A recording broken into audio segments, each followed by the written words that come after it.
亲爱的修姐，那个礼拜即将开始，请大家用预备的心，来敬拜我们的上帝。那也请各位兄姐尽量往前坐，好。那再来就是那个手机，请大家关机或开震动或飞行模式，谢谢大家的配合。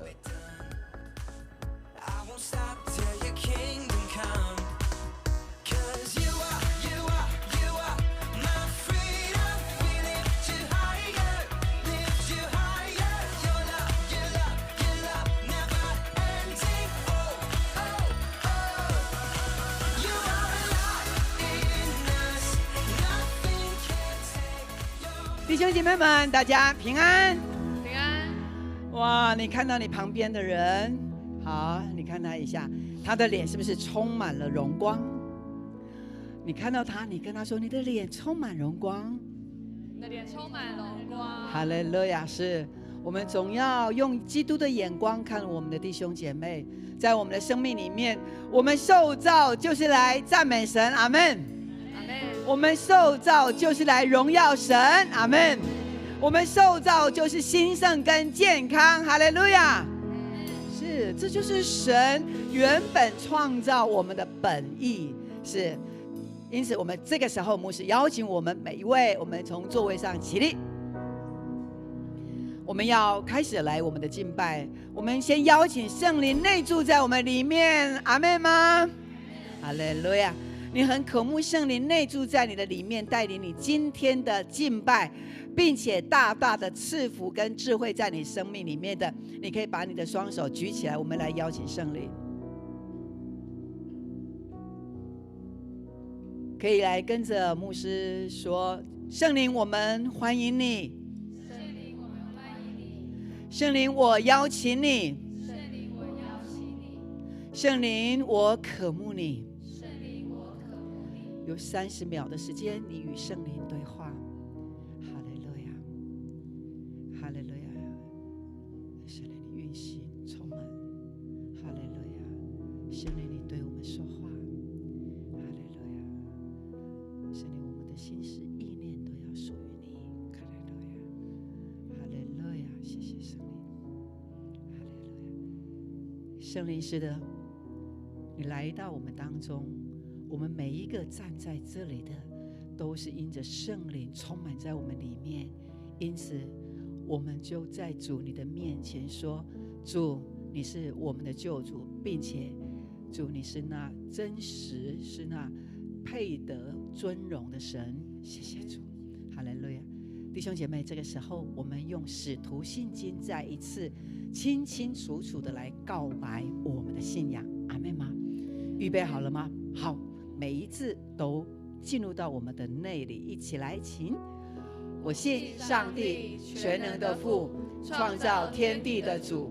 我信我主耶稣基督，上帝的独生子，因圣灵感孕，由童贞女玛利亚所生，在本丢彼拉多手下受难，被钉十字架，受死埋葬，降在阴间。第3天从死人中复活升天，坐在全能父上帝的右边，将来必从那里降临，审判活人死人。我信圣灵，我信圣而公之教会，我信圣徒相通，我信罪得赦免，我信身体的复活，我信永生。阿们，阿们。感谢主。上个礼拜受洗的举手一下，上个礼拜才受洗的。哇，我们用掌声欢迎我们的弟兄姐妹，哈利路亚，哈利路亚。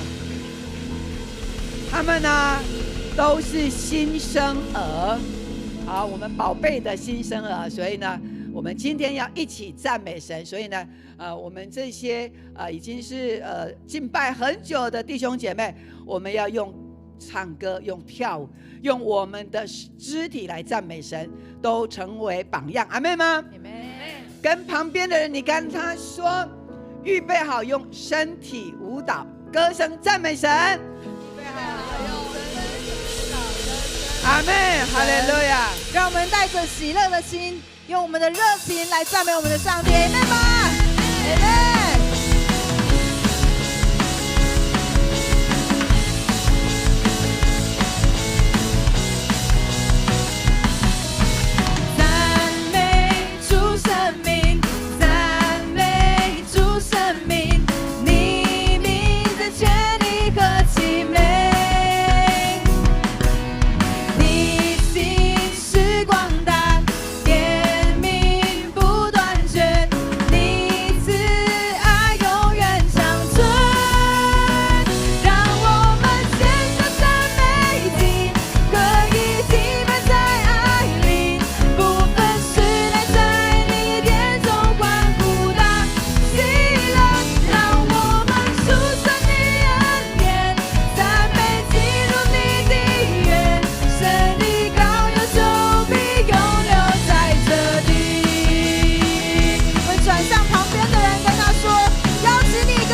们喜欢。感谢主，我们的赞美要震动天地，阿们吗？我们的赞美要带来医治，阿们。所以让我们用这一首诗歌再次大声来宣告，我们的生命要过得得胜有余，阿们吗？阿们，我们一起来拍手。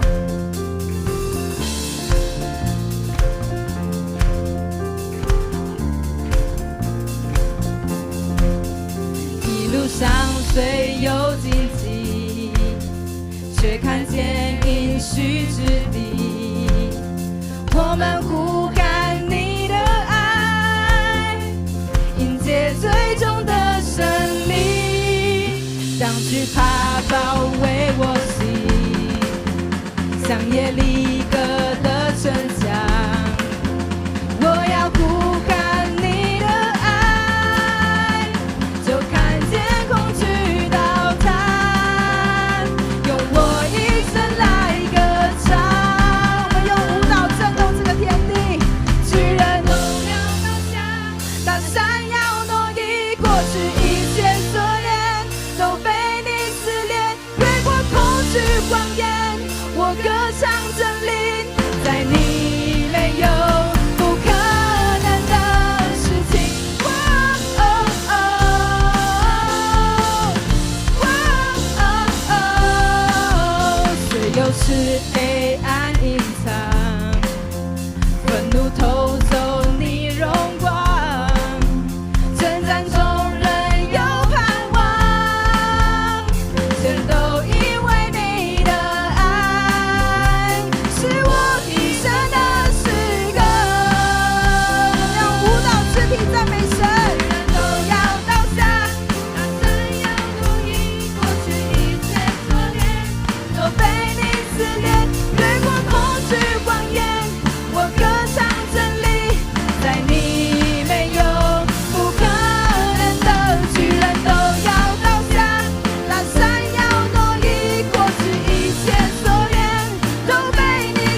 谢主，让我们每一个人的赞美是如此的美 ，Amen 吗？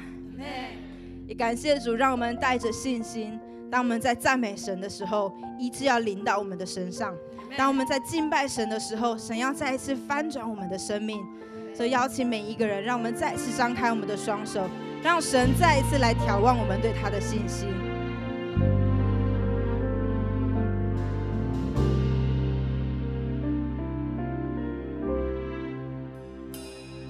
即使旷野道路无力淹没我的心，我要向你屈膝，更多寻求你的心意，求牵引我贴近你，无论高处低处，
路亚。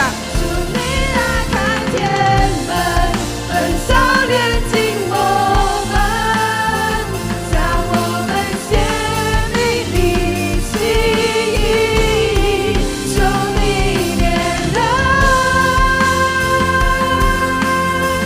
兴起我的生命成为馨香的火祭，主你彰显大能，一直释放我们，求你再次降临，点燃我的心。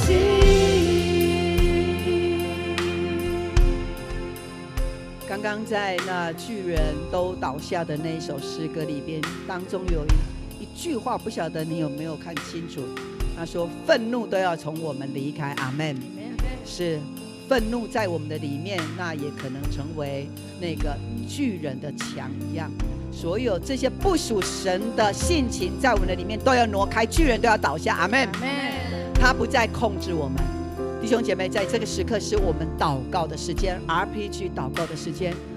我们要来为我们启发幸福小组，我们的幸福小组呢，最近有非常多的 best， 就是新朋友，还没有受洗认识耶稣的，他们透过我们的牧区的布道出游，他们来到我们当中，接触我们弟兄姐妹。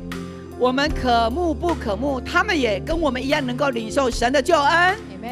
阿门。是透过我们的阿门，我们要跟神祷告，主啊，你纪念他们，一个一个回到小组，一个一个都来受洗，成为神你的爱女，你的爱子。阿门。这个时候，我们为教会来祷告。你为对方代求的时候，第三点，你要为他祷告，让他的情绪，让他的愤怒，那个巨人的墙都挪开，让他成为一个温和、柔和、爱主的人、喜乐的人。阿们吗？好，我们现在两个人，我们要来大声的来 RPG 的祷告。我们也有新朋友在这边，我们的小组长来看一下，有新朋友，我们来带新朋友。哈利路亚，哈利路亚。我们来顾念我们的新朋友，来带他们祷告。哈利路亚。为贝斯特祷告。第三点，为他祷告，为他的性情，为他的情绪温和，属基督来祷告。哈利路亚，哈利路亚，哈利路亚。我们的祷告神必应许。哈利路亚。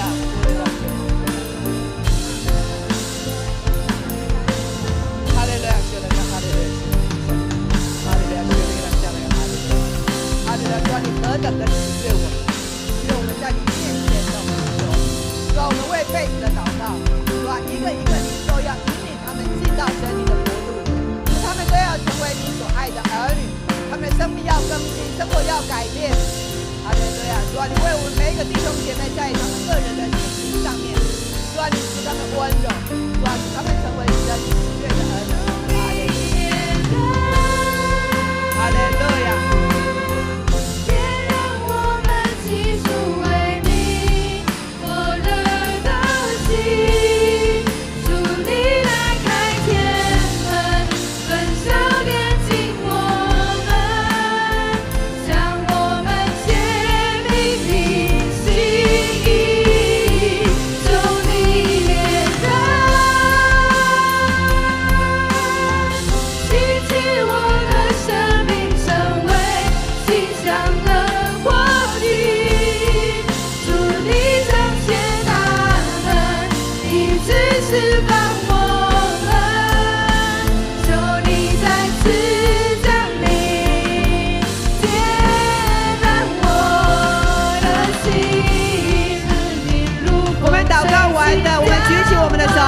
继续来敬拜，哈利路亚！呼召引你烈火再次燃起，奔向极难全然献上自己，生命我降临，圣灵如风运行在这里，圣灵如风吹进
释放我们，求你再次降临，点燃我的心。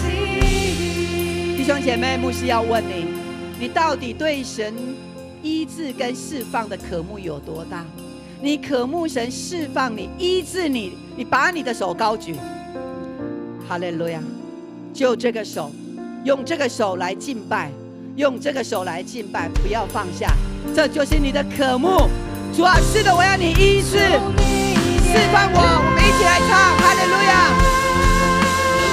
点燃我们起初美丽火热的心，主你来开天门，焚烧炼净我们，将我们献给你心意，求你点燃，兴起我的生命成为馨香的火体，主你彰显大能，一直释放我们，求你再次降临，点燃我的心，求你再次降临，点燃我的心，求你再次降临，点燃我的心。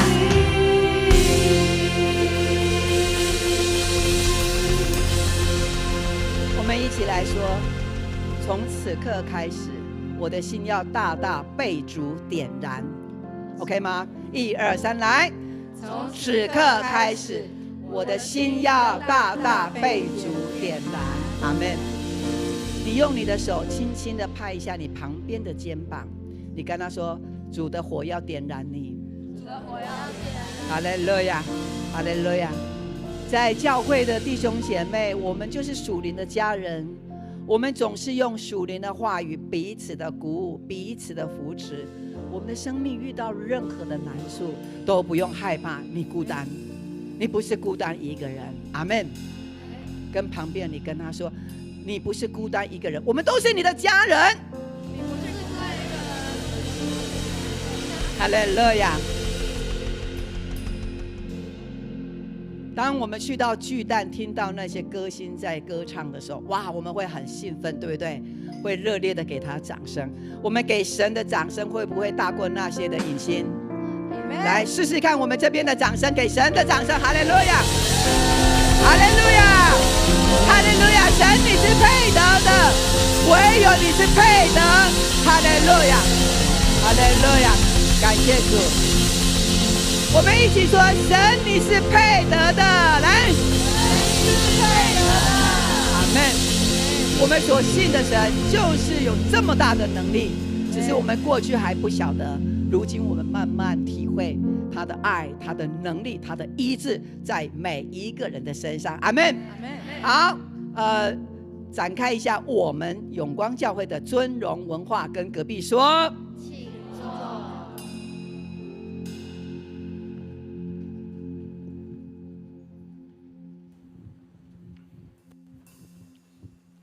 这时我们要来攻读圣经，记载在旧约圣经诗篇119篇第9节到第10节，第13节到第16节，我们一起来攻读，请。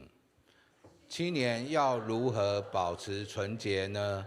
是要遵行你的话。我曾一心寻求你，求你不要使我偏离你的命令。我用嘴唇传扬你口中一切的典章，我喜爱你的法度，如同喜爱一切的财物。我要默想你的看重你的道路，我要以你的律例为乐，我不忘记你的话。愿神的话语藏在我们的心里。这时我们要请本堂周亚伦传道来证道，他的题目是教会的未来在哪里？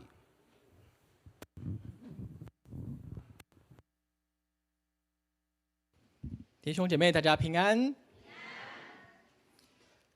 感谢主，我们每一个人又再一次聚集来到当中，而且是不畏风雨的来到当中，一起来敬拜。外面现在还有在下雨吗？有哦，好，告诉你旁边的人说，你是不畏风雨的基督徒。感谢主，我们一起举起我们的手，一起来宣告：哎，圣经是我生命的宝藏，人生的灯塔，能力的源头。我宣告，我信心百倍，喜乐满溢，我有属天价值，活出美好。阿们，阿们。我们有没有听过一种说法，就是当我们在鼓励别人的时候，我们会说，我们都是人生胜利组，因为我们都是跑第一名的精子跟卵子所结合的，所以才会形成这个胎儿，所以我们早就赢在起跑点了。赞。好，那在2020年呢，有一个生命科学研究的权威，也是国际知名的学术期刊，叫做皇家学会报告。他发表了一个非常惊人的研究，突破了这个第一名的这个迷思。好，所以我可以直接破题说，我们不是第一名。好，但是没关系，我们还是充满希望，继续来听这个研究。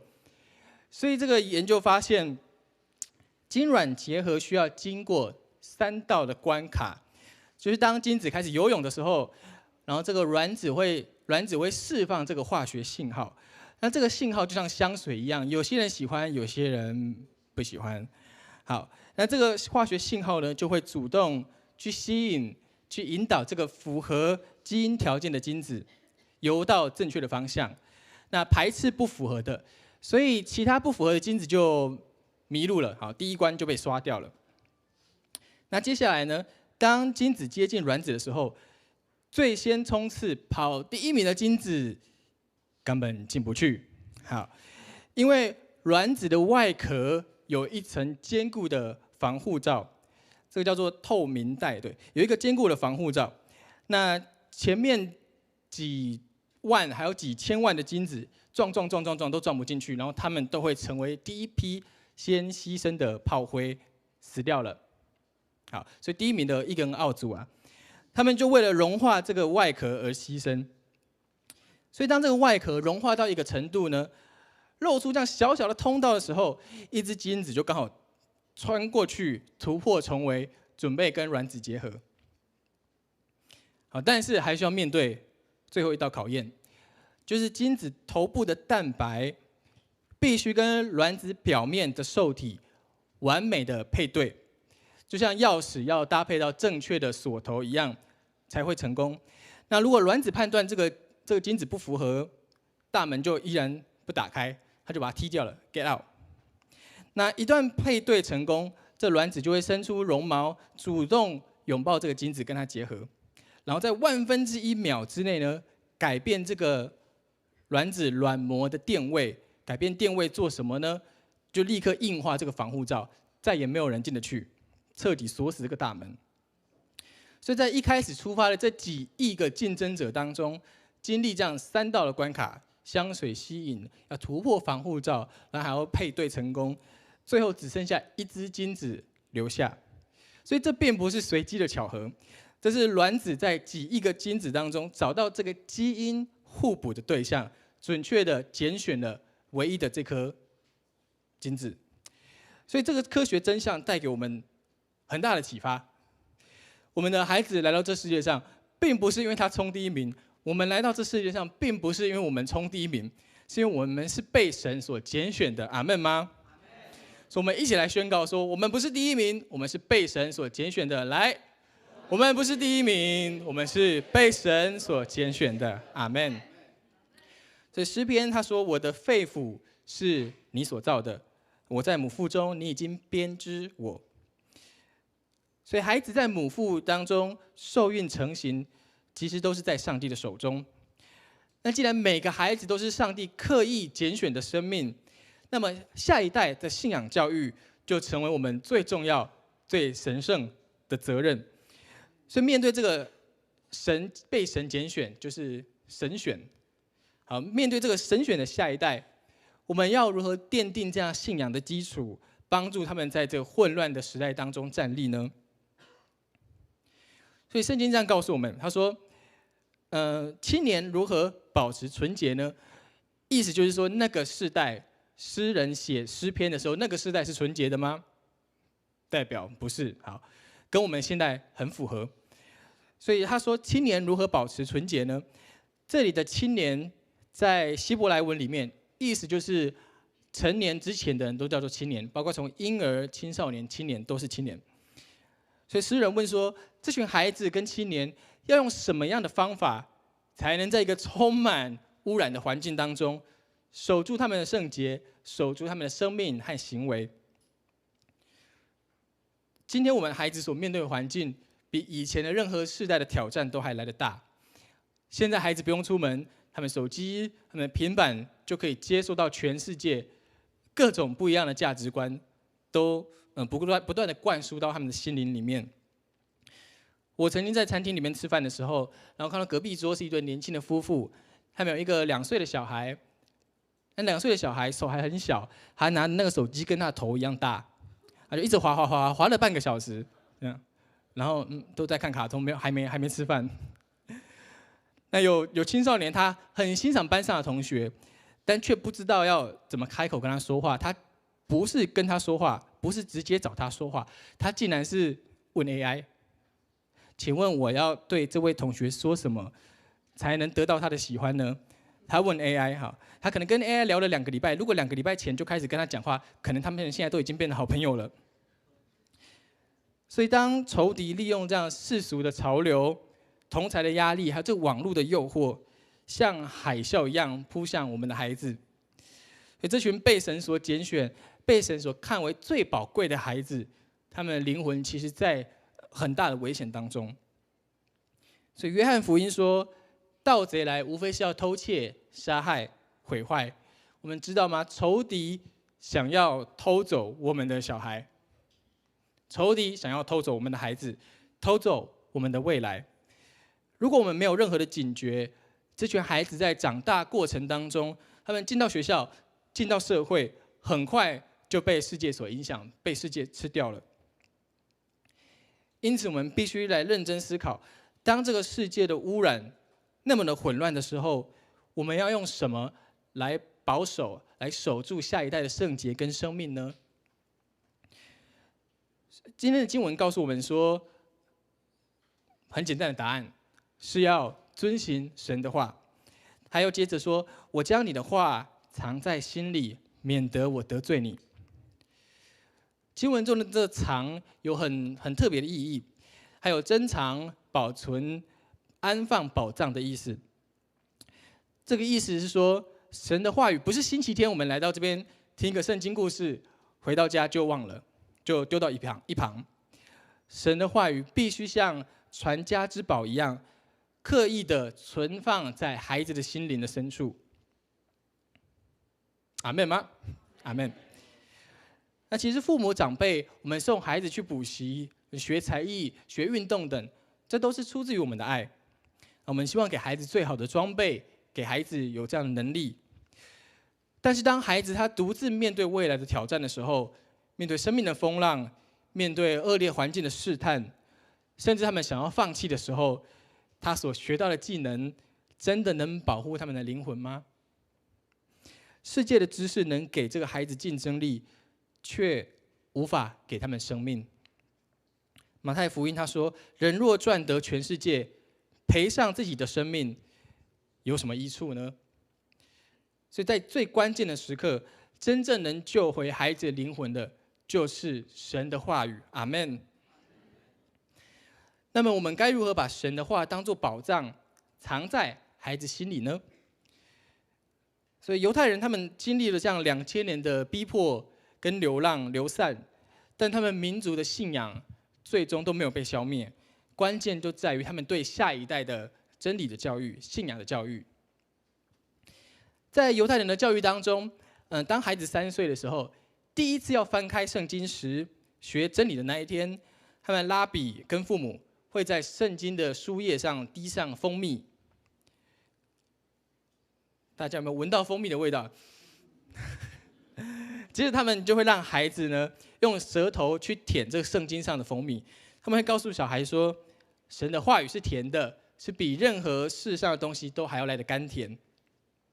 那他们不只是让孩子觉得甜而已，更重要的是他们教导孩子从小就要透过对话跟辩论来建立思考的能力、思辨的能力。他们在家庭在吃饭的时候，父母会抛出圣经的问题，鼓励孩子来质疑父母，他们一起做讨论，一起辩论，透过这种思辨的过程，训练这些孩子们的口才跟逻辑。所以，当我们像这样陪伴孩子，把神的话语藏在心里，昼夜思想神的律法，这个真理就会在他们的心灵里形成一道防护罩。就像刚刚前面提到的，卵子外面那一层防护罩，就是为了抵挡错误的基因。当世界的诱惑跟挫折来临的时候，孩子就能接受到圣灵对他们说的话，说：“孩子，你是神所拣选的，你有上帝最棒的应许跟上帝最棒的祝福。”这就是信仰根基的力量，在孩子最敞开的儿童的阶段，陪伴他们将神的话像种子一样藏在他们的心里，这个真理才会成为他们一生的保护跟盾牌。我们今天的经文也读到说：“求你不要使我偏离你的命令，求你将你的律例教导我。”那孩子会偏离，因为他们在人生的抉择当中，可能没有人清楚告诉他们神的命令是什么。所以今天12节提到的教导呢，就成为我们每一位父母、每一位长辈，还有教会全体集体的责任。有时候我们觉得孩子还小，信仰就等他们长大再说，或是他们已经青少年了，叫不动了，你就说：“我不想闹家庭革命，那就算了吧，没关系。”但是如果我们在信仰教育上没有坚持，这个世界的价值观还有仇敌的谎言，早在他们小时候就已经开始侵入他们的思想。所以信仰教育是上帝给我们最神圣的任务，阿们吗？阿们。所以我们不能把这个责任外包给其他人，不能外包给亲子礼拜。亲子礼拜1个礼拜只有2个小时，1个星期当中有168个小时，扣掉2个小时，166个小时，孩子都是跟父母在一起的。所以，上帝将孩子交在父母的手中，是要父母做他们生命中的指引。更清楚的来形容，父母就是家庭里的牧者，阿们吗？有没有听起来觉得有点压力？你告诉旁边做父母亲的人，跟他说：“你就是家里的父母。”对不起，你就是家里的牧者。再一次，你就是家里的牧者。好，也告诉还没做父母亲的人，跟他说：“你就是未来的牧者。”因此，我们要把握这个孩子他们还小时候这个黄金时期，我们刻意的、主动的用神的话语来陪伴他们，来教导他们。像刚刚提到的犹太的教育一样，他们在家中时时刻刻就是在讨论真理，时时刻刻就是在祷告。当我们负起这样神圣的责任，把神的话语扎根在孩子的心中，我们就是为这些神选之人铺一条道路。这条道路是走在神的心意里的，而且是不向世界妥协的。阿们。当诗篇的作者他看清楚神的话语对下一代有多么的重要的时候，他就采取一个具体的行动。他说：“我用嘴唇传扬你口中一切的典章。”信仰的传承必须是听得见的，大家同意吗？如果只停留在心里，大家不会读心术，没有人听得到，所以必须传下去。所以一个家庭、一个教会要如何向下一代来传承信仰呢？最重要的就是透过我们的嘴唇。所以我们平时在家里常常讨论的是什么？我们嘴唇结出的果子是什么呢？我们是不是常常在孩子的面前数算上帝的恩典？当我们遇到经济的压力，遇到人际关系的困难，遇到人生的风浪的时候，嘴唇吐出来的是抱怨、批评，还是对神的倚靠跟赞美？箴言他有说，生与死都在舌头的权下，爱把弄这权柄的，必自食其果。所以孩子他们非常聪明，他们都在看，都在听，也学习得很快。当我们愿意用说出来，用嘴唇来传扬神一切的典章，把我们生命当中的这些小小的恩典跟小小的奇迹，你辨别它，看到他们了，说出来成为见证，孩子就能经历到这个信仰是活着的。阿们。同时，我们更要操练孩子，让他们从小不只是听而已，让他们能学习开口赞美、开口祷告、开口宣告。当真理从他们的嘴唇、口中流露出来的时候，这份信仰就开始在他们心中扎根。永光教会今年的宣告是2026见证而乐。有几挂人没给几点？好，来，今年我们的宣告是2026见证而乐。好，请大家说一次：2026见证而乐。感谢主。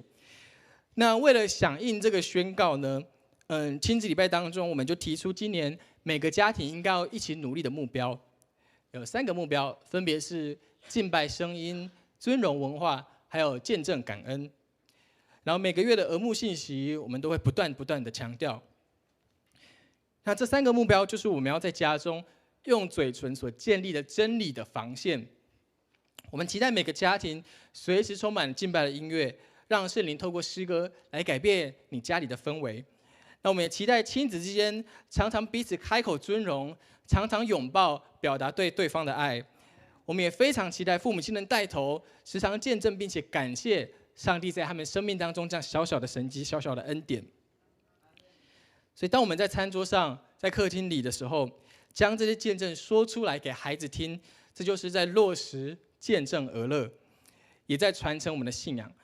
所以，我们一起来宣告说：我的家要充满敬拜声音、尊荣文化跟见证感恩。来，我的家要充满敬拜声音、尊荣文化、见证感恩。阿们。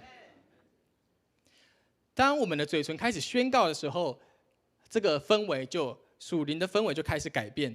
接下来我们就要面对我们价值观的调整。所以今天的经文提到，我喜爱你的法度，如同喜爱一切的财物。所以听起来很像诗人很爱钱，不是这样子的。所以财物呢，其实是这个世界上每一个人都在追求的东西。好像有钱就有安全感，有钱就是成功，有钱好办事。但诗人却在这边翻转我们的眼光，他说：我们有没有喜爱神的真理跟话语，就好像看到满山财宝一样的兴奋。所以这并不是说追求世界的进步是不对的，而重点是我们的心看重的是什么。我们可以为孩子的考试、为孩子的才艺的检定、为孩子的运动付出了很大的代价，但是对孩子的信仰还有与神的关系，我们是不是也带着同样的热情，也愿意付出同样的代价呢？那其实孩子他们非常的敏锐，他们很清楚知道父母想要什么，还有父母真正在乎的是什么。如果我们希望这群神选之子未来能够在这个混乱的世代当中站立得住，那我们就先必须要翻转我们自己的价值观。我们要让孩子知道说，在我们家认识神、遵行神的话，比考试拿第1名重要。阿们。在我们家里面，神的话语，得到神的话语，比得到全世界的财物，都还要让我们感到更兴奋。当我们有这样的榜样的时候，孩子的价值观才会被重新塑造，他们才懂得去珍惜那个真正拥有价值的资产。阿们吗？所以圣经继续说：我要默想你的训词，看重你的道路，我要以你的律例为乐，我不忘记你的话。当我们陪伴孩子，就像犹太的教育一样，教导孩子时常默想神的话，学会用真理去辨别生活中的大小事，让神的话跟他们的日常生活紧紧扣在一起的时候，他们就开始尝到这个神的话语甜蜜的滋味。所以圣经今天的经文他说，以你的律例为乐，意思是信仰和神的话语对孩子来说，不再是爸爸妈妈叫我去教会，长辈叫我去教会，所以我才勉强打卡，勉强出席，而是真正能够在神的话语当中感到真正的满足和喜乐。意思是孩子不再只是过水而已，像烫青菜赶快。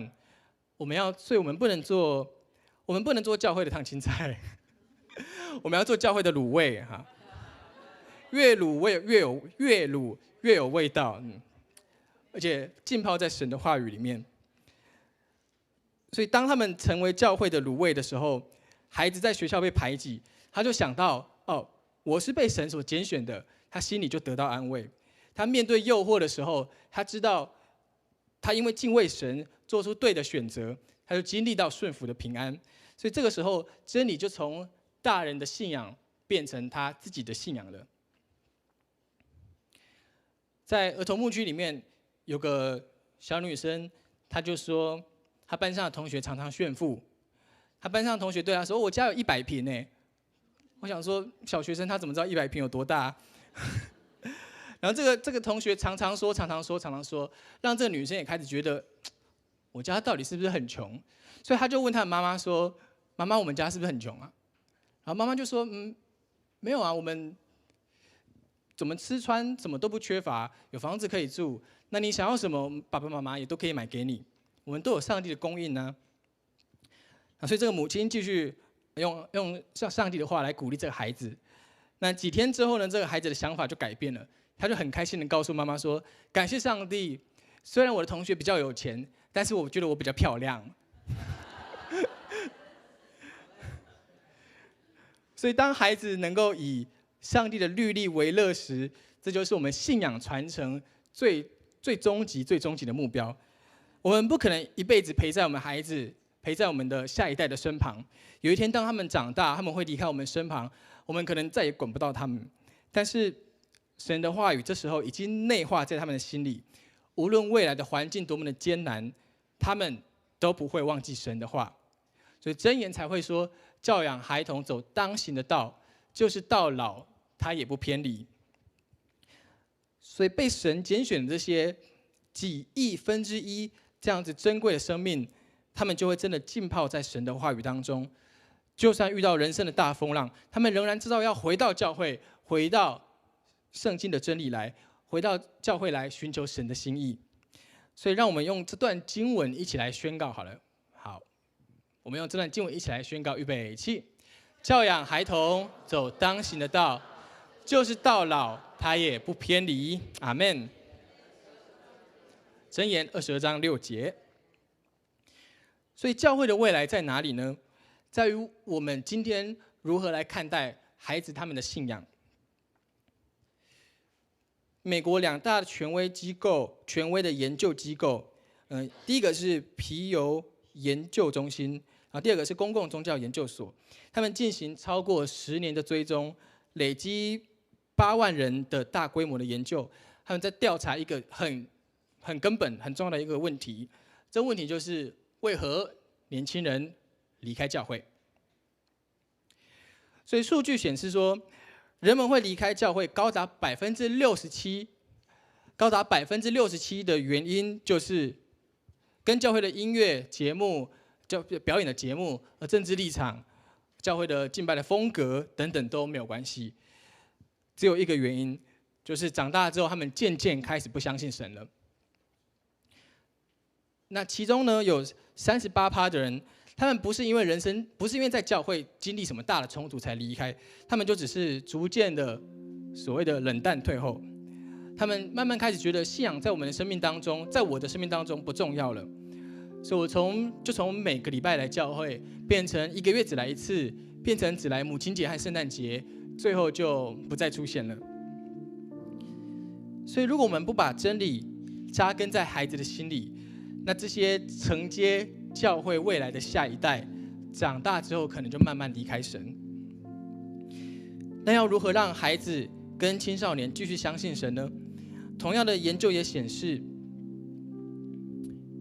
一个人在5到17岁之间，对于信仰的体验，会决定他长大之后要不要继续留在教会。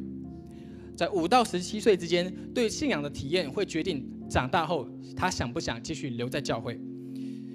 所以，如果在成长的过程当中，孩子对教会有正面的感受，那成年后他会有84%的人继续留在教会。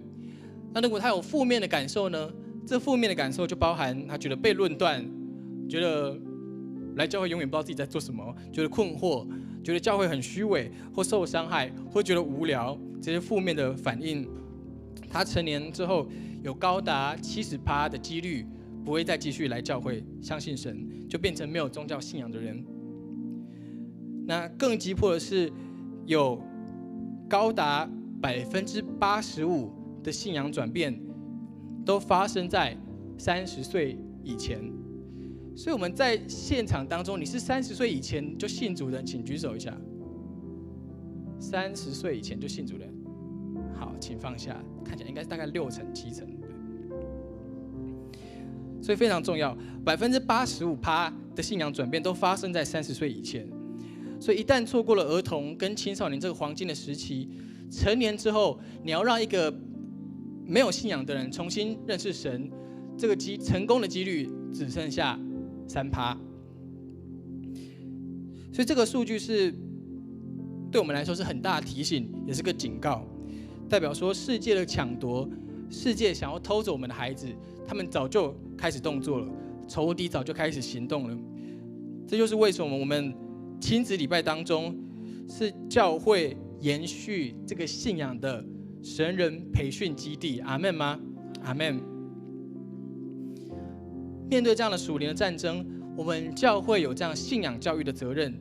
那家庭呢？家庭更有同样的责任。所以我记得我以前公民课本提到，构成社会最小的单位就是家庭。那我就想，构成教会最小的单位是什么呢？其实就是家庭的祭坛。因此，各位父母长辈们，我们是孩子第一线的牧者，第一线的传道人，所以我们必须在家里建立这样的家庭的祭坛，花时间跟我们的孩子一起读经，一起讨论神的话。许多人努力传承给孩子的存款、房地产，或是世界的属世的知识跟技能，这些属世的物质有一天都会消失，只有这个坚固的信仰才是永恒的资产，而且可以让孩子在这个时代当中站立得稳。阿们。所以约书亚记才会说：“至于我和我的家，我们必定侍奉耶和华。”所以今天回家，就让我们一起启动这个家庭的祭坛吧，让敬拜的声音充满在我们的客厅里面，让我们用尊荣的文化常常拥抱我们的孩子，拥抱我们的父母。而且我们在吃饭的时候，就是我们彼此见证感恩的时候。阿们。当我们将神的话语内化成我们生活当中随时的帮助，这就是亲手为这群神选之子戴上这样属灵的防护罩。以后当困难、挑战、诱惑来的时候，他们不但不会忘记神的话，而且他们会站立得稳，会成为承接教会未来的圣洁器皿。阿们。所以我们再一次来宣告，说我的家要充满敬拜声音、尊荣文化，还有见证感恩。预备起！我的家要充满敬拜声音、尊荣文化、见证感。再一次来，我的家要充满敬拜声音、尊荣文化、见证感恩。阿们，阿们。我们一起来读今天的经文。预备 ，Go！ 我要以你的律例为乐，我不忘记你的话。诗篇119篇16节，再一次来，我要以你的律例为乐，我不忘记你的话。诗篇119篇16节，感谢神，我们要让神的话语常常在我们的心中，而且我们想到神的话语，我们就得到喜乐。阿们吗？邀请大家起立，我们一起来唱这首诗歌。求你点燃点燃我们起初为你火热的心，主你打开天门，焚烧炼净我们，向我们显明你心意，求你点燃。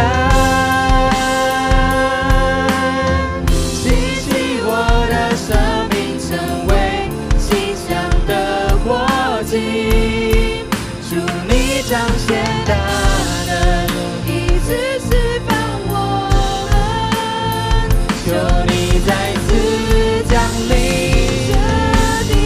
求你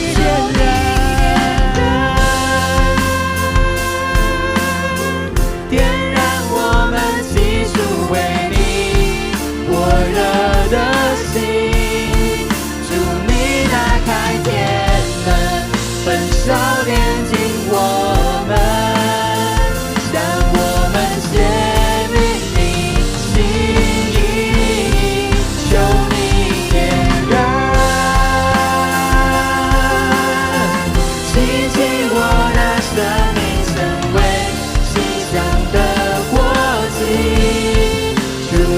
彰显大能，一直释放我们，求你再次降临，点燃我的心。接下来是我们要为自己的孩子祷告的时间。我们相信孩子是我们的未来，阿们吗？孩子也是这个教会的未来，因此我们要想办法让孩子留在教会当中。在30岁以前，如果他们就听见这个福音，有85%的几率会永远留在教会里面。这个数字非常的高，也带给我们极大的盼望。阿们吗？阿们。所以我们为着我们家庭当中或家族里面还有孩子还没信主的，特别是5到17岁之间还没信主的这些人，我们家族当中有这个年龄层的人吗？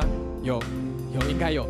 我们为了他们来祷告，我们求神让他们能听见这个福音，能透过我们自己成为最棒的榜样，在家族里面成为最棒的榜样，他们也能认识这个福音，而且能走到教会来认识这个永不改变的真神。阿们。我们开口一起为了我们家里的孩子来祷告，哈利路亚！我们一起开口来祷告。谢谢天父，主，我们将孩子交在你手中。主啊，是的，神的恩于他们是何等的宝贵。主啊，你的灵充满在他们心里面。主啊，是我们永光教会的未来在这孩子的手中。天父，主啊，这些青少年、儿童牧区的这些孩子们，主啊，你要在他们心中放下福音的种子。主啊，透过我们在家里面成为这样最棒的榜样，然后再让他们来认识这个福音。特别是30岁以下的年轻人们，主啊，你透过他们认识这样的信仰，走进到教会来当中，主啊，你要翻转他们的生命。天父，你要使我们经历这样的更新，生命经历更新。我们的长辈们也要经历这样的更新，价值观的翻转。主啊，让我们更多的为我们的儿女们来祷告。天父，我们感谢你。我们刚才祷告的时候，我有一个感动。我们一直在唱这首歌，点燃我们最初的热情，点燃我们心中最初的火。这个火就是你家里的祭坛上面的下面的火，阿们吗？可能你家里祭坛的火已经快要熄掉了，或者有一阵子没有被点燃了。但透过等一下的敬拜当中，我们要将这样的火点燃，阿们。我们求神让我们回到我们起初我们信主这样热情、这样火热的心。让我们将这样火热的心带给我们的孩子，带给我们的未来，让他们也能跟着我们一起焚烧，为主焚烧。阿们吗？阿们。我们一起开口来唱。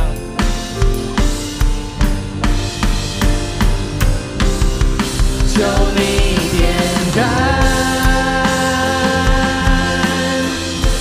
燃我们起初为你火热的心，主你打开天。烧炼尽我们，向我们显明你，求你点燃，洗净我的生命，成为馨香的火祭，主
主你打开天门，焚烧炼净我们，将我们生命里求你点燃，兴起我的生命成为心上的火祭，主你彰显大能，医治释放我们，求你再次降临，点燃我的心。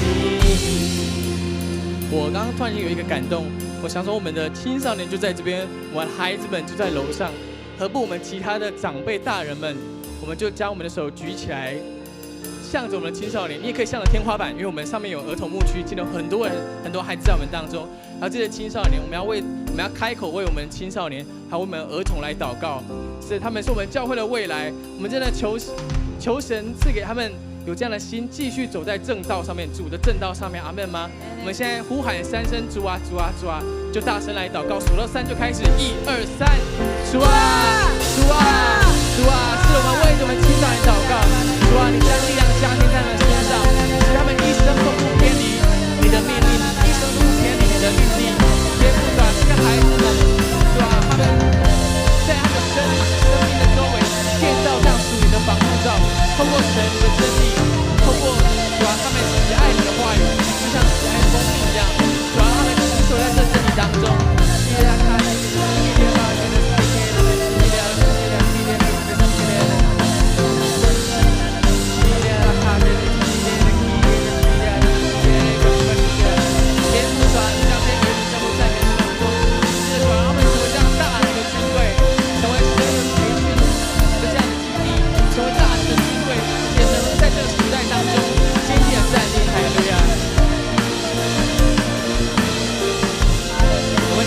大声来敬拜神，求神来点燃，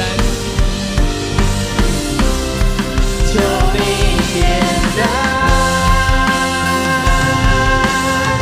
点燃我们起初为你火热的心，主你打开天门，焚烧炼净我们，将我们生命里求你点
鼓励旁边人跟他说：“我们的孩子就是教会的未来。”孩子就是教会的未来。阿们，大家请坐。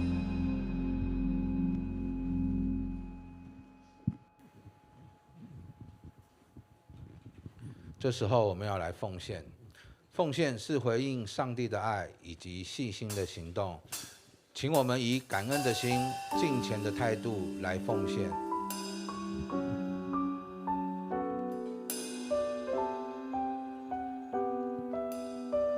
开始奉献。今日倒数，施恩作见，谦卑领受生命握拳，生命触摸，从心得力，表达出恩诚心所愿。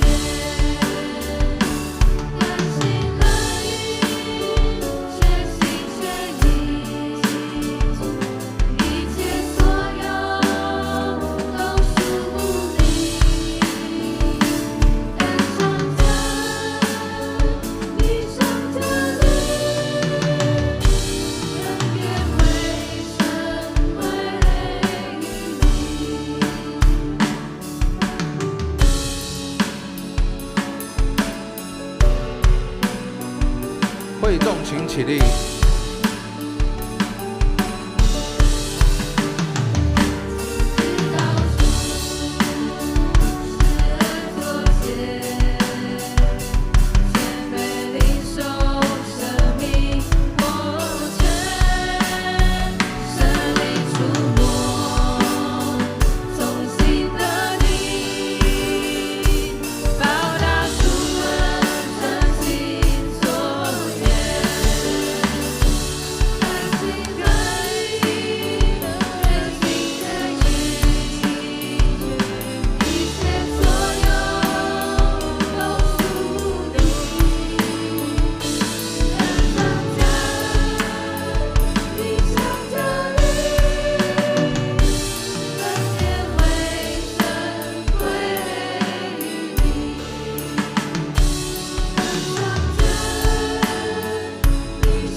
会众请坐。事工分享，我们请潘牧师。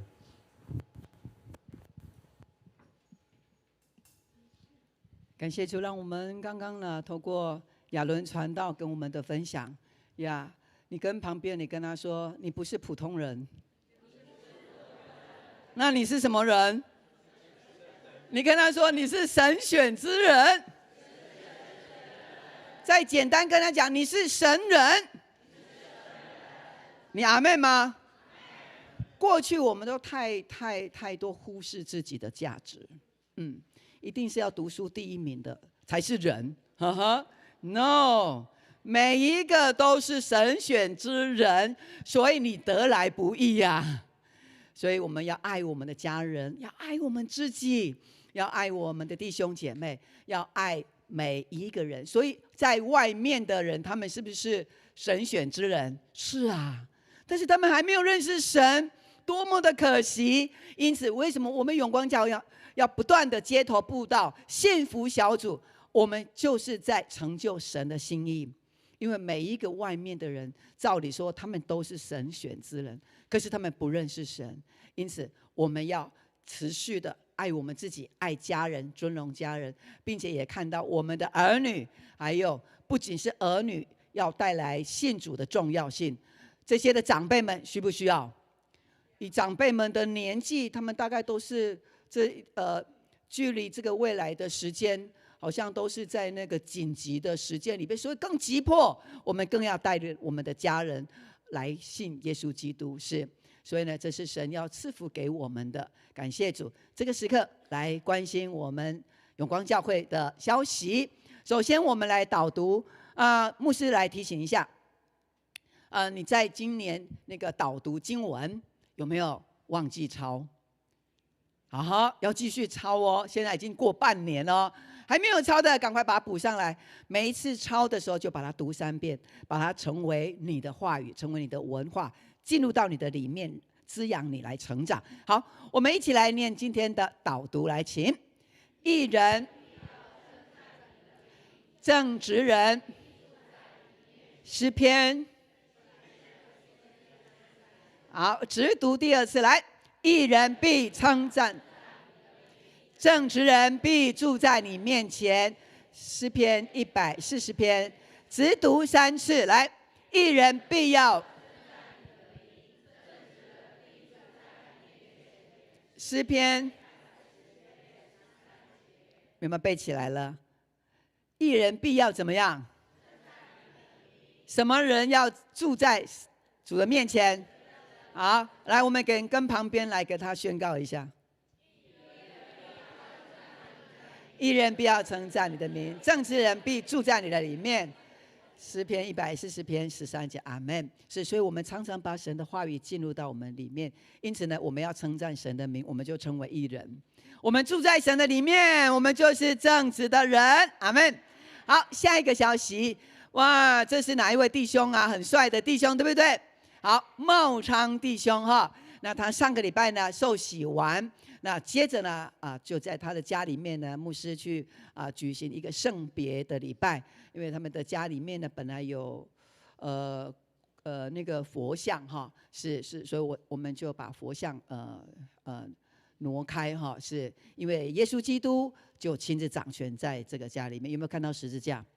啊，是下成为十字架，基督在这个家里面来掌权。我们为这个家的更新，让主来掌权。我们来掌声。好，茂昌弟兄，你站起来一下，让我们认识。还有玉洁夫妻，阿们。请坐。茂昌人呢，他就见证，他说：“牧师，我现在58岁受洗，有一点太慢。我想要服侍神，哎呀，就觉得现在越来越感受到那主的爱、主的恩典。哎呀，我觉得58岁才开始来服侍神，有一点老。哈哈，感谢主啊！你从这一刻开始，你服侍神，神会让你在过去没有服侍的都加倍在你的生命里边。阿们吗？所以你的生命还没有开始服侍主的，你要赶快把握时间哦，哈！58岁不要变成85岁哦，哈。OK， 好，再来。好，哇，这是我们的一位新的姐妹文萍呢，他们呢在昨天有新居的家庭礼拜哈，上帝赐福给她一个一栋非常精致的房子哈，非常美。她来到永光教的时候，她呢就跟牧师说：“牧师，我想要买房子。”我说：“好，牧师为你祷告。”结果昨天呢就新居礼拜了。那他的爸爸妈妈呢都在屏东的延州教会，所以爸爸妈妈呢还有弟弟啦，他们都专程从南部来到台北来为他祝福，并且参与这个新居的家庭礼拜。他爸爸妈妈都有在这边，爸爸妈妈可以站起来。还有文萍呢也站起来，还有苏敏也站起来哈，是。然后还有弟弟，对不对？弟弟还有弟弟的小孩，哇，弟妹也在这边啊。他们文萍的全家哈，那他们是在屏东的延州教会哈，也是一个非常爱神的家庭。牧师昨天跟他们聊了一下，才知道文萍的爸爸是在捕鱼嘛哈，捕虾是不是？哦，螃蟹。哇！我跟他说哇，我们都很想要去坐邮轮呢。他说邮轮那么大，我的船那么小。我说都一样，都在海上嘛。感谢主，神要祝福这个家，也让文萍呢，还有舒敏呢，他们是室友，然后呢，他们在工作上面真是蒙神的恩赐啊。他们将来要归属在永光教会啊，跟我们一起传福音，阿们。上帝也祝福他的爸爸妈妈，还有弟妹、弟弟哦，哈。请坐，感谢主。好，再来呢，昨天下午呢是我们的星光学院呢去打保龄球，总共有36个，有报名的36个人，其实呢全场呢有100人，所以我们永光教会办社区活动啊，大家都很喜欢参加，因为品质很好哈。是，所以呢，我们也常常为这些的 best 让他们能够回到教会里边来。好，接下来。哇！昨天是丽娜牧区去旅游步道，45个人，其中有26个。今天早上来有没有下雨？这个礼拜哪一天没有下雨？昨天，多么的妙！丽娜牧区他们要出去玩，每一天都下雨。牧师心里面说：“上帝啊，真的要这样玩吗？”礼拜5晚上，我就跟丽娜区长就打电话说：“丽娜。”明天要出游，预备好了吗？他说：“牧师，我们旗子啊、名牌通通预备好了。”我问的不是这个啦，我问的说明天下雨，你预备好了吗？哇！然后呢，他说：“牧师，我们去的地方都有那个棚子，所以呢下雨还好啦。”我跟他说：“不行，明天一定要祷告，不能下雨才好玩，对不对？”牧师就带着他，我们2个就祷告。我跟神祷告说，我们跟神祷告说，明天呢不下雨，而且要凉爽。昨天是不是最凉爽？都没有雨。然后他们到了北埔呢，还出太阳。神真的是给丽娜牧区很赏脸呐！我们把这个掌声归给神，哈利路亚27号是秀莲牧区哦，秀莲牧区要宣告，你们也要这个福分，对不对？牧师跟大家说，永光出去的一定都有好天气。如果有下雨，神都为你们，你们到的地方都把雨关掉，你们离开了那个地方再继续下雨，这就是神奇哈！神也借着大自然对我们说话，他好爱我们，因为我们是爱传福音的教会，是尊荣的教会，是敬拜的教会。阿们。好，感谢主。那还有这一点要感谢，就是我们现在的空调都吹得很舒服，对不对？是。那我们已经都完工了哈。我们感谢主，在这2个月的弟兄姐妹的每一笔的奉献，还有我们同工的监工，我们的永伟长老每天来这边监工，永伟长老，谢谢你。还有我们的志豪，哇，他有空没空都会来看一下。还有我们所有的弟兄姐妹对这里的关心，我们的干事团队他们也常常在这里了解，然后呢都做很好的连结，这是神的他的大能在我们当中，好不好？我们为我们的整个的空调能够完善，我们一起来祷告，我们来感恩，哈利路亚。阿爸父，谢谢你，让永光教会在这个中永和地区为主发光。主啊，感谢你，也让我们因着我们渴慕神、爱神的心，你让永光教会坐立在这里，并且成为一个发光的亮点的地方，就是耶稣基督你在这里。感谢主，让我们在这2个月，我们的空调过去的冷气已经有20几年，我们弟兄姐妹乐意奉献我们自己的金钱来成就神的圣殿，在空调的设备上面能够完工。主啊，我们不仅奉献金钱，我们也看见神你让这一些的工作的这一些的工人，让他们全心全意，因为他们在这里所做的是神的圣殿，因此他们一点都不马虎。主啊，感谢你，因为你的拣选也让这一些工人，虽然他们不认识耶稣，但因着他们在永光教会做这样的空调的工程，主你要祝福他们。主啊，你也要让他们有机会来认识耶稣基督的名。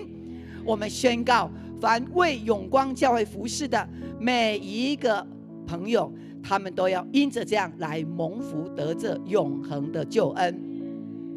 谢谢主为我们预备永伟长老，让他在这1、2个月，每一天他爱主的心，主啊，他巴不得他干脆可以搬到教会来住在这里。主啊，他每一天都在观察了解这里的进度。主啊，你真是赐下给我们，就像那亚伦的孩子一样，成为那个总管理者。主啊，感谢你给我们这样的同工，也给我们志豪，还有给我们这一些的干事团队，以及每一位爱护永光教会、爱护神的圣殿的所有的弟兄姐妹。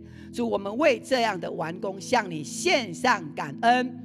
我们要在这个地方，主啊，我们要继续的分享，让更多的人来享受我们永光最好的冷气，让他们在这里有最美的敬拜。谢谢耶稣，祷告奉主的名。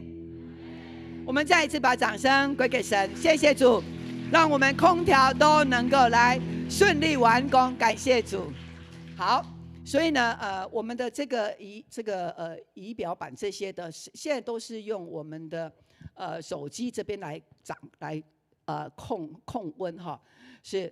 所以如果我们的弟兄姐妹这些的不熟悉，我们都有同工用手机直接我们的全职同工直接用手机来控温，是。所以在温度上面呢，如果有什么样的问题，都直接来跟我们同工，然后他们直接用手机可以来控温，这样好，这个也是比较一个新的设备的一个方式哈。所以我们是9点礼拜8点40分，干事就可以透过手机就可以遥控，它就可以开始冷气运转。我们一进来，哎呀，就觉得很舒服。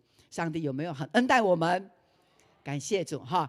好，那接下来就是我们的培育学校的学生要毕业典礼，在下个礼拜总共有15位。经历了98个小时哦，哈，是，所以呢，这一些经历98个小时3阶段的弟兄姐妹，他们将来都要成为教会的同工，成为教会的小组长。所以我们感谢主，这一批有15位上来了哈，是，所以这都是神所恩待给我们。所以如果你还没有参加永光教会的灵性学校培育学校，那你赶快来报名哦哈。好，下个礼拜是他们的毕业典礼，我们一起来祝贺他们。好，再来下一个。好，那这是我们的幸福小组这一周啊，我们透过每一个相片，我们看到哇，有好多我们不认识的人，然后呢，他们在这里面啊，非常的喜乐哈。不论是祷告，不论是分享，透过启发，真是让我们的生命对神是更了解的哈。感谢主。好，那我们呢有一个启发的一个幸福的分享会，在这一期结束，我们会有一个分享会，邀请我们的小组长，就是现任的启发的副长，我们要在7月12号的分享会，长执会本来在7月5号，我们一并调到7月12号，所以我们来注意这个时间。那请我们的副长都要列席来参加。牧师要听我们的分享，然后作为下一期的启发幸福的一个参考哈，是，所以我们小组长都要来列席来分享。好，再来，这个是一个职场布道的好机会 ，CBMC。好，这个单位呢，这个机构呢，很妙的。为什么我们会有这个消息？它呢，就是在8月29号礼拜六上午的11点半开始有一个餐会，在大直的一个餐厅，很棒的餐厅，由 CBMC 他们来花钱，然后呢包了那个餐厅，那让教会的弟兄姐妹在职场，你在上班的人，你没有什么样很好的机会可以对你的同事传福音。而这个呢，就是要让在职场工作的，我们的基督徒们，你呢邀请你的同事，然后来参加这个餐会，要不要钱？一个人1200块，但是不用钱 ，CBMC 他已经帮我们出钱了，只要我们把人带到这里，所以呢，我们呢可以但是你不能够只有基督徒去吃哦。是你一定要带未信者，你的同事，这是一个很好的机会。所以呢，牧师呢他来跟我们讨论之后，我们就觉得这很好，是。所以像波波啦，他有很多的同事带他们去吃，还有很多慧珍老师，你的同事也可以在公司上班的都可以哦，全部的人都可以哦哈。好，那这个 CBMC 呢，很奇妙的，它就是我们空调的主责的，所以我们都常常在跟他接洽整个教会。所以最近我们跟他认识，而他的工作不是做这个设计建筑的，他把他的主要工作放在做职场宣教，让牧师很感动。所以这次是他们推出来的职场宣教，所以我们弟兄姐妹可以好好来运用这个资源。你呢，一个人你带一个，可不可以？可以。你来向我们的慧华干事来报名，然后我们看要几桌看要1桌2桌，然后我们就自己来到那边，然后刚好那一天是黄国伦他在那边的分享见证，我相信这是神预备的，所以你透过祷告带领你的同事来参加，阿们吗？阿们。好，来下一个。好，我们恭喜我们的宗亲还有知和他们要办喜事了。宗亲跟知和，你们站起来一下。他们的儿子要结婚了哈，感谢主，恭喜你们，请坐。是儿子在哪里啊？好，儿子来站起来一下，儿子。好，还有也恭喜我们的赵明长老，赵明有在这吗？第一场，赵明的女儿在这里，要嫁给嘉佑的哈，向后转一下。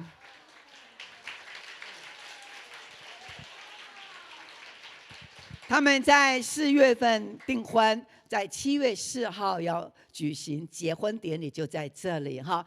这是我们自己的亲缘长大的我们自家，我们内销这是周牧师的意向哈，感谢主，非常的棒。那邀请我们弟兄姐妹，如果时间上可以的，欢迎大家一起来练为他们结婚的祝歌，好不好？昨天我们晚上练了一次哦，那只有2次而已，剩下6月27号，所以欢迎弟兄姐妹，我们一起来为这一对新人来祝福。好，2位请坐，感谢主。永光教会培养起来的同工，哇，都非常的优秀。这一位君玉师母呢，大家认识吗？是带我们街头布道的大卫牧师的太太，对不对？那他呢，跟着大卫牧师在荷兰的教会因为他跟牧师一起牧养弟兄姐妹，然后到非洲很多的小岛去做宣教。那也得到他们的教会的牧师团的肯定，所以呢，他们就在下个礼拜要按立我们的君玉师母成为他们的教会的牧师，阿们吗？感谢主，这是一个很棒的消息哈。呀，好，回到上一则消息还没完。好，那感谢主哈。那他现在有2个小孩，对不对？他跟我说，牧师，我明年要回来，要带第3个小孩。感谢主哈，要多多生产哦。我们要破除那个少子化的迷思哈。好，感谢主，来，那好，这个办公室消毒哈，我们来留意一下。好，接着是我们的秀莲牧区6月27，神也为他们预备好天气哈，感谢主。好，再来，儿童的夏令营要去司马县哦，好，在那边露营，爸爸妈妈呢可以陪伴小孩来参加。好。再来，好，我们也为恒宇跟玉霞他们的健康来祷告。恒宇现在在台大医院哈，那继续在他的健康的恢复上面来祷告。好，接着，好，上个礼拜牧师不是有介绍一个名字，说这个名字呢，看这个名字可能是从王宫来的，他的名字由简单，然后呢变成繁哦，好，是简玉凡。感谢主，这位姐妹她上个礼拜因为我们的时间，所以她比较早离开，今天回到我们当中来，欢迎玉凡姐妹，感谢主，哇，好，上帝也要祝福你哦，哇，她是摩门教的40年了，在那里是吗？好。然而你在这里要更多的认识耶稣，神也要祝福你，感谢主哈！我们再一次的掌声欢迎我们的玉凡。好，再来我们来介绍，哇哦，这是文平的家人哈。刚刚他的爸爸是金水兄、月凤姐，还有木易是他的弟弟，然后呢，弟媳是知敏，是吗？好。他们4位再一次来，请站起来，我们再一次热烈掌声，欢迎他们。你们什么时候回南部啊？下午啊，哇哦，是，所以下午就要回去，然后是回去就要去打鱼了吗？打螃蟹。感谢主哈，他们的工作，他们体会到这真的是神所赏赐的，这些螃蟹啦，然后鳗鱼的苗都是神所赐的。我说那不是你们养的吗？不是，这个是天然的。感谢主，所以神真是透过这样告诉我们，我们所吃的鱼从哪里来？神给的。我们吃的螃蟹哪里来？神给的，所以要天天赞美神。我们也谢谢他们愿意去捕鱼，所以让我们有螃蟹可以吃哈。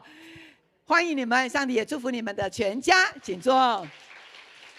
好，在我们旁边还有没有弟兄姐妹吗？新的弟兄姐妹在这当中。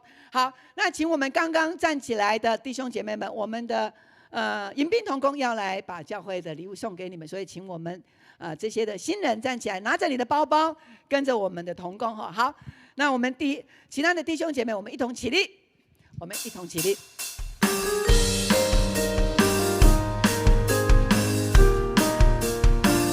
来，愿你有个好心情，平安喜乐在心里，让我们来祝福你，每一天有大大的爱。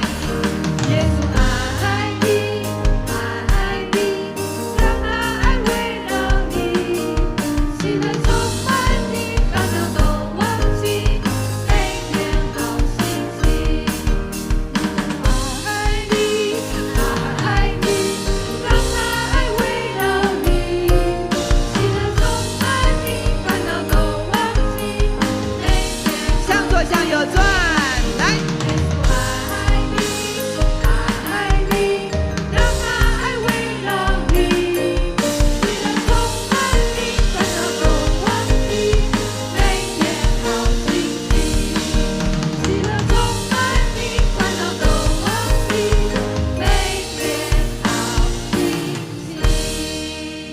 我们仍然站立，我们请主任牧师来为我们祝福的祷告。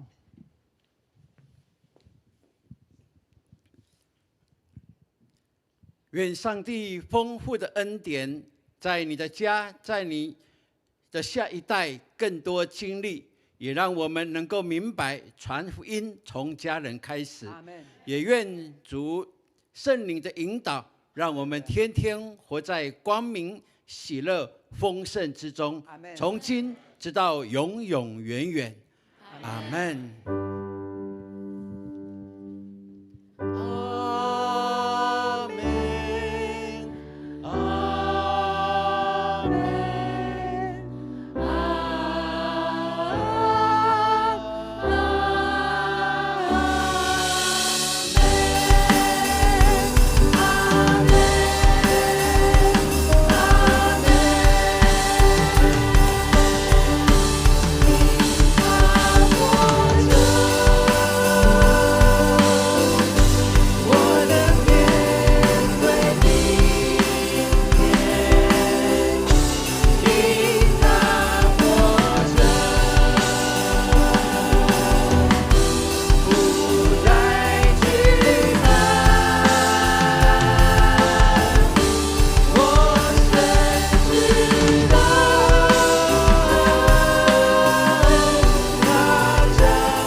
姐妹，大家平安，平安。上帝祝福我们，下个礼拜见。